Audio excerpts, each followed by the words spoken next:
सबसे पहले आपको रिपोर्ट दिखाते हैं और बताते हैं कि सूर्य ग्रहण, जी हाँ, 21 तारीख को सूर्य ग्रहण जो है वो लगने वाला है हरियाणा में। लगातार आपको बता दें सूर्य ग्रहण जो लगने वाला है, अब उसका किस तरीके का असर पड़ेगा वो भी हम आपको बताएंगे।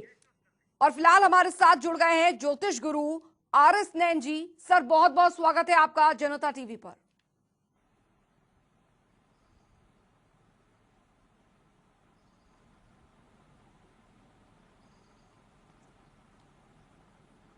नैन जी, आपको मेरी आवाज मिल पा रही है? नमस्कार जी आर.एस. नैन जी, क्योंकि 21 जून की अगर बात की जाए यहाँ पर, तो एक सूर्य ग्रहण जिस तरीके से लगने वाला है और कहा यह जा रहा है कि जो सूर्य ग्रहण है अपने आप में बहुत लंबा होगा और ऐसा संयोग जो है वो 38 साल बाद बन रहा है।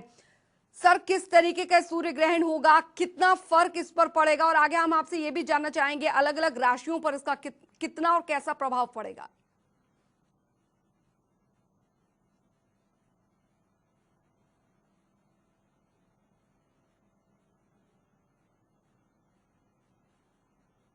जी, मैं पहले आपको नमस्कार और आपके माध्यम से सभी इस चैनल को सुनने वालों को सबको मेरा प्यार भरा नमस्कार। और इसके साथ मैं आपको ये बताना चाहता हूँ कि ये सूर्य ग्रहण इस साल का सबसे लंबा सूर्य ग्रहण होगा, जो कि सुबह 9:16 से शुरू होगा और 3:04 पे दोपहर बाद ये ख़त्म होगा। लगभग 6 घंटे के करीब ये सूर्य ग्रहण होगा। और इस दौरान ये सूर्य ग्रहण जो है मिथुन राशि, जिसको कि इंग्लिश में हम जेमिनी कहते हैं जी, मिथुन राशि पर यह सूर्य ग्रहण लगेगा। और मिथुन राशि में सूर्य, चंद्रमा, राहु और बुध ग्रह, 4 ग्रह वहां पे विराजमान है जी। और जब ये ग्रहण लगेगा उस समय जो राशि उदय होगी, यानी उदय होगी का मतलब ईस्टर्न होराइजन पे जो राशि सुबह से चलती है, 2-2 घंटे करीबन चलती हैं, उस समय वो राशि होगी कर्क राशि। यानी कि यूं मत समझिए कि ये मिथुन राशि पर ही इसका प्रभाव होगा, इसका अन्य राशियों पर भी प्रभाव पड़ेगा। और जो कर्क राशि है वो वाटरी साइन है जी। और इसके बाद उससे दूसरी राशि आएगी जो वो है लियो। इसी दौरान, ग्रहण के दौरान जो उदय होगी और उसके हाँ सिंह राशि कहते हैं उसको, और जो कि अग्नि राशि है जी। और जो कर्क राशि है वो जो है जल राशि है, जल तत्व राशि है जी। और इसके बाद जब वो सिंह राशि आएगी, सिंह राशि के बाद जो है फिर कन्या राशि आएगी, वर्गो जी। और जो कन्या राशि है वो पृथ्वी तत्व राशि है। और उसके बाद वर्गों के बाद तुला राशि आएगी जो कि वायु तत्व राशि है। यानी कि इस दौरान 4 राशियां भी उदय होंगी ईस्टर्न होराइजन पे। बिल्कुल बिल्कुल। आर.एस. नैन जी, आगे की राशियों के बारे में भी आपसे विस्तार से हम जानेंगे। हमारे जो कॉलर्स हैं उनके भी कई सवाल हैं, क्योंकि बताया जा रहा है कि जो सोलर एक्लिप्स है, जो सूर्य ग्रहण जो होगा, काफी लंबा ये सूर्य ग्रहण आप भी बता रहे हैं, इसका कितना प्रभाव पड़ेगा, कैसा प्रभाव पड़ेगा, लोगों की भी उत्सुकता है इस बारे में जानने की। हमारे साथ एक कॉलर जुड़ गए हैं, सोनीपत से दीपक हैं। दीपक जी, आप अपना सवाल पूछिए। चलिए, लगता है संपर्क टूट गया है। फिलहाल आर.एस. नैन जी से मैं ये भी यहाँ पर जानना चाहूंगी। आर.एस. नैन जी, बताया जा रहा है कि 38 साल बाद इस तरीके का योग बन रहा है और साल का सबसे लंबा दिन भी बताया जा रहा है कि कल भी होगा। अब ऐसे में क्या करना चाहिए, क्या नहीं करना चाहिए, किन के लिए दिन जो है वो बेहद शुभ हो सकता है, या हमें किन किन बातों का ध्यान रखना चाहिए सूर्य ग्रहण के दौरान?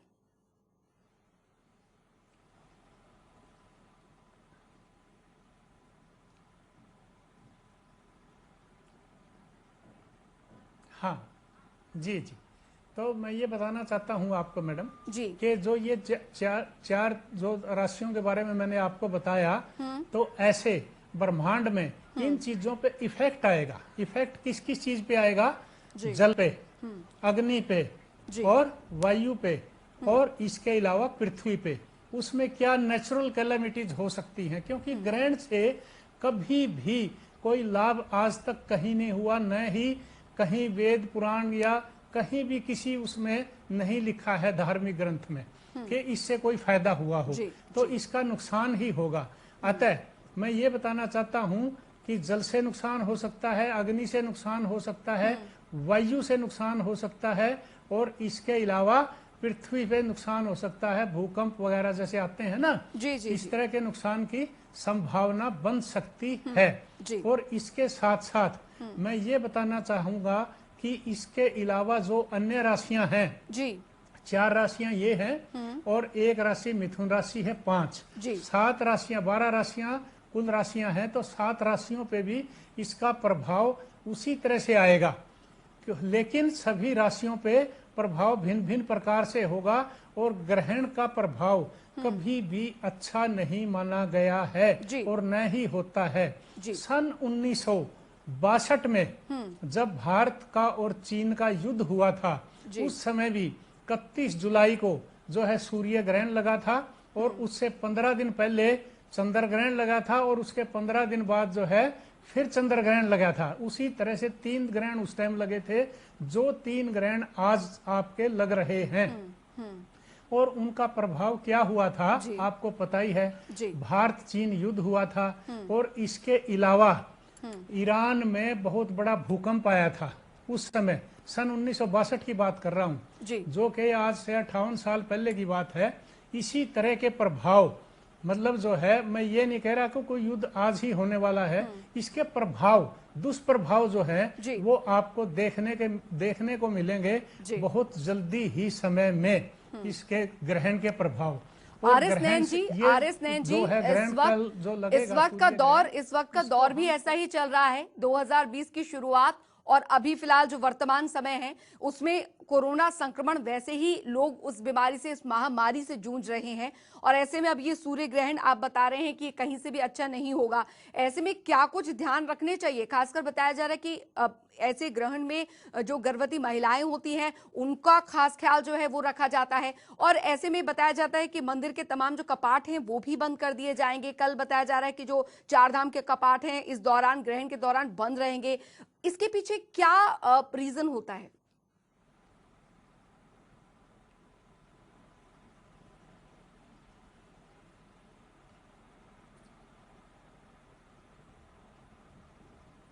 मैं बताता हूँ जी। क्योंकि जो सूर्य का दुष्प्रभाव है, उसकी रेज, जो मेलिफिक रेज, यानी जब सूर्य ग्रहण लगता है तो राहु जो प्लेनेट है, राहु प्लेनेट जो है ना, जिसको हम ये शनि का छाया ग्रह कहते हैं, और ये छाया ग्रह के दुष्प्रभाव जो है पृथ्वी पर देखने को मिलते हैं। इस वास्ते ऐसे समय में कोई भी धार्मिक कार्य, शुभ कार्य, धार्मिक कार्य, शुभ कार्य वर्जित होता है, करना वर्जित होता है। इस वास्ते मंदिरों के द्वार भी, कपाट भी बंद कर दिए जाते हैं, एवं जो गर्भवती स्त्रियां हैं वो बाहर नहीं जाना चाहिए। उनको क्यों नहीं जाना चाहिए? क्योंकि इसकी जो मेलिफिक रेज आपके ऊपर आएंगी, गर्भवती स्त्री के ऊपर, तो उसका प्रभाव उसके बच्चे पे भी पड़ेगा, और आप अगर इसको नंगी आंखों से देखेंगे तो वो मेलिफिक रेज का प्रभाव आपकी आंखों पे भी पड़ेगा, और आपको अंधा भी कर सकती हैं वो। तो अब ऐसी विषैली जो रेज आ रही हैं, तो उसका प्रभाव आप ब्रह्मांड में, जब वायुमंडल में आपके ऊपर आ रहा है, पृथ्वी के ऊपर आ रहा है, ऐसा बुरा ग्रह राहु अपना प्रभाव दिखा रहा है, जिसने कोरोना जैसे विषाणु को ला दिया पृथ्वी पे। यानी कि आप जानिए कि ये जो जेमिनी राशि है, जिसमें राहु आजकल संचार कर रहा है, वो वायु तत्व राशि है, और राहु के प्रभाव से इस राशि में ये विषाणु आया है।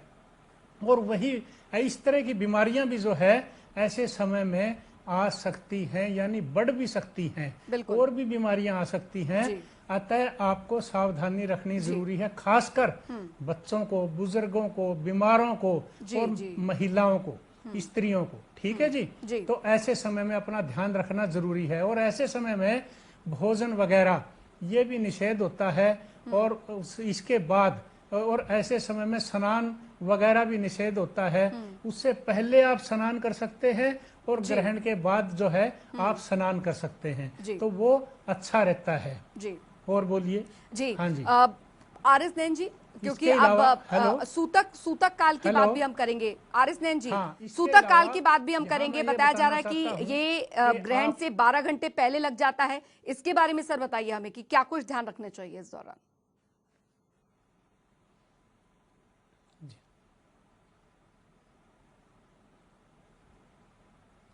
जी, सूतक काल जो है वो ग्रहण के 12 घंटे पहले लग जाता है, यानी कि 20 जून की रात, आज की जो रात है उसको लगभग 10 बजे के करीब जो है वो सूतक लग जाएगा। और वो 12 घंटे पहले जो सूतक है वो उसका प्रभाव ग्रहण जब खत्म होगा उस समय तक रहता है। जब ग्रहण खत्म हो जाएगा तभी सूतक का प्रभाव भी खत्म हो जाता है। और सूतक के दौरान भी ये चीजें जो मैंने अभी बताई हैं कि आर.एस. नैन जी माफी के साथ मैं आपको रोकना चाहूंगी, हमारे कॉलर हमारे साथ जुड़ गए हैं। भावेश जी हैं दिल्ली से, वो कुछ सवाल आपसे पूछना चाहेंगे। जी भावेश जी, आप अपना सवाल पूछिए। तो प्रणाम भावेश जी, अपना सवाल पूछिए आप। जी। पंडित जी आपको सुन रहे हैं ज्योतिष गुरु। जी, मैं गुरुजी से पूछना चाहता हूँ कि जो ये ग्रहण लग रहा है ये मीन राशि वालों के लिए कितना असर, कैसा असर होगा, क्या कुछ दिक्कतें आ सकती हैं, क्या रहेगा? जी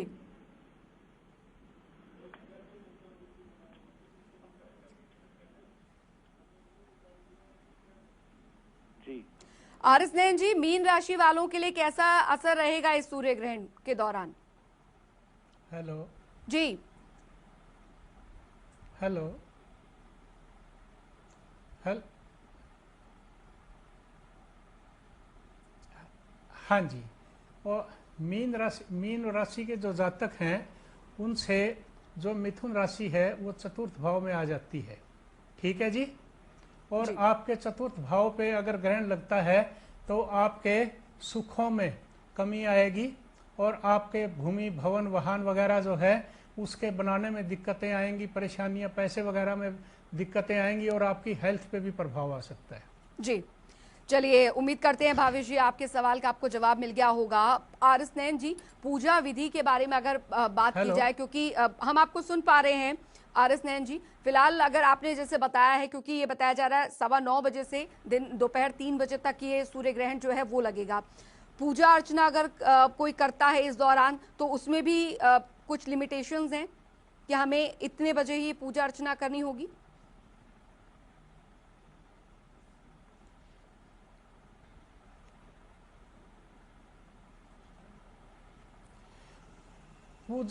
पूजा अर्चना के इसके समय के दौरान निषेध है, लेकिन क्या है कि आप भगवान का नाम ले सकते हैं, मंत्र का जाप कर सकते हैं, आप अपने इष्ट देव का मंत्र का जाप कर सकते हैं, इष्ट देव को याद कर सकते हैं।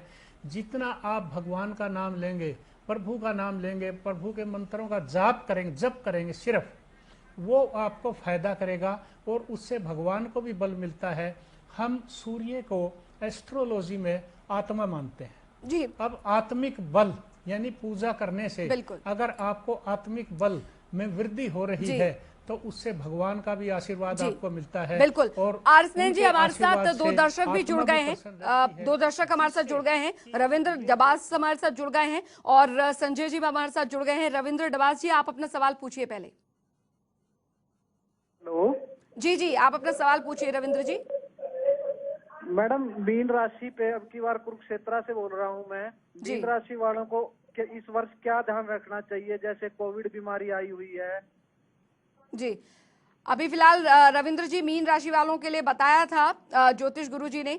वैसे मैं एक बार फिर पूछ लूंगी आर.एस. नैन जी, अब इनका सवाल है रविंद्र डबास जी का, कुरुक्षेत्र से ये बोल रहे हैं कि अभी ये साल वैसे ही कोविड की वजह से काफी लोग जूझ रहे हैं, पूरा साल कैसा रहेगा, क्या पूरे साल इसका प्रभाव कैसा रहेगा इस सूर्य ग्रहण का?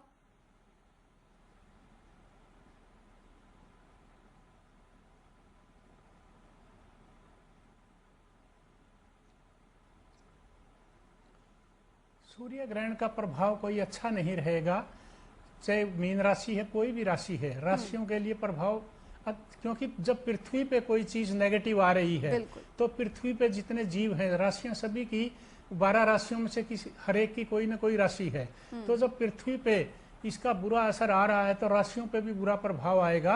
और मीन राशि का जैसे इन्होंने डबास साहब ने सवाल किया है तो मीन राशि वालों को मैंने पहले भी बताया कि सुखों में कमी आएगी, भूमि भवन वाहन के लिए पैसे की दिक्कत आ सकती है, स्वास्थ्य पे भी प्रभाव पड़ेगा।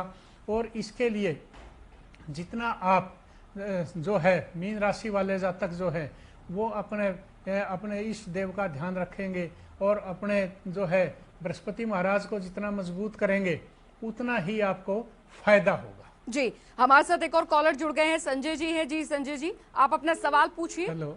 जी संजय जी, सवाल पूछिए अपना। हेलो संजय जी, सवाल पूछिए। चलिए, लगता है संपर्क टूट गया है। आरएस नैन जी, बात यहाँ पर हम कर रहे हैं, सूतक की भी हमने यहाँ पर बात की है, तो किस तरीके से समझा जाए, क्या होता है सूतक काल? और 12 घंटे पहले बताया जा रहा है ये लग जाएगा, इस दौरान भी क्या हमें जो शुभ कार्य हैं वो हमें रोक देने चाहिए?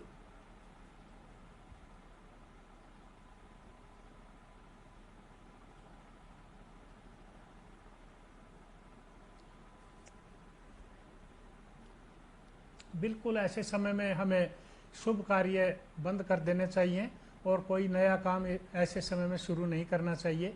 इसके साथ मैं ये भी बताना चाहूँगा कि इस साल का जो ये ग्रहण लग रहा है वो संडे को लग रहा है, संडे इतवार को लग रहा है। और जो सूर्य का ग्रहण अगर संडे को लगता है उसे चूड़ामणि ग्रहण कहते हैं। और चूड़ामणि ग्रहण जो है वो अशुभ नहीं माना जाता पृथ्वी वासियों के लिए।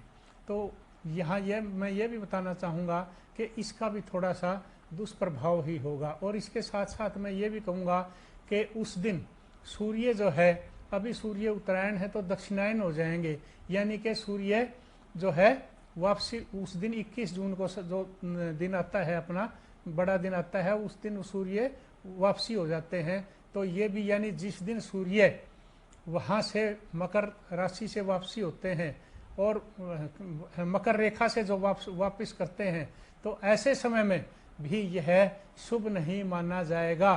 तथा इसके साथ साथ एक बात और भी बताना चाहूंगा आपको कि जो ये ग्रहण लग रहा है वो मंगल के नक्षत्र में है और रात को 11:28 पे सूर्य देव जो है वो आर्द्रा नक्षत्र यानी राहु के नक्षत्र में चले जाएंगे। यह भी अशुभ माना गया है और पृथ्वी में जो है रजस्वला हो जाती है। रजस्वला का मतलब ये होता है कि मटमैला, गंदगी, यानी कि ऐसा माना गया है। तो ये ग्रहण ओवरऑल मैं कहूंगा कि अच्छा नहीं है इस वर्ष के लिए। 1962 के बाद जो देखने में आया है उससे कुछ न कुछ ये ग्रहण बुरा प्रभाव ही देकर जा रहा है, वो कोई अच्छा प्रभाव देकर जाने वाला नहीं है। चलिए, बहुत बहुत शुक्रिया आरएस नैन जी, ज्योतिष गुरु हमारे साथ जुड़े थे। आपका बहुत बहुत शुक्रिया हमारे दर्शकों को इतनी महत्वपूर्ण जानकारी देने के लिए।